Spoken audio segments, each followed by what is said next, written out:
আমন যেহেতু পুরোটাই সেচ নির্ভর একটি ফসল, তো বৃষ্টিহীনতায় তাদের সেচের খরচ বেড়ে যাওয়ার একটা শঙ্কা দেখা দিয়েছিল, কিন্তু আবারও বৃষ্টি শুরু হয়েছে, যার ফলে সেই সংখ্যা কেটে গেছে। অতিরিক্ত আর কোনো সেচ তাদের দিতে হবে না বলে আশা করছেন তারা। এবং বৃষ্টির ফলে যেটি দেখা গিয়েছে যে বেশিরভাগ জমিতেই প্রয়োজনীয় যতটুকু পানি দরকার সেগুলো আছে। কিছু উঁচু জমি বাদ দিয়ে সেগুলোর থেকে পানি দ্রুত নেমে যাওয়ার কারণে শুকিয়ে যাচ্ছে, তো সেগুলোতে খুব অল্প পরিমাণে হয়তো সেচ দিতে হচ্ছে।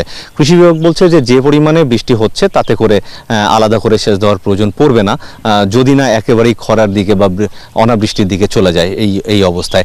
তবে আবহাওয়া অধিদপ্তর যেটি বলছে যে আগস্ট মাস জুড়ে যে স্বাভাবিক বৃষ্টিপাত সেটি এখন অব্যাহত আছে এবং গোটা রংপুর বিভাগ জুড়ে কোথাও থেমে থেমে কোথাও টানা বৃষ্টির পূর্বাভাস তারা দিয়েছে।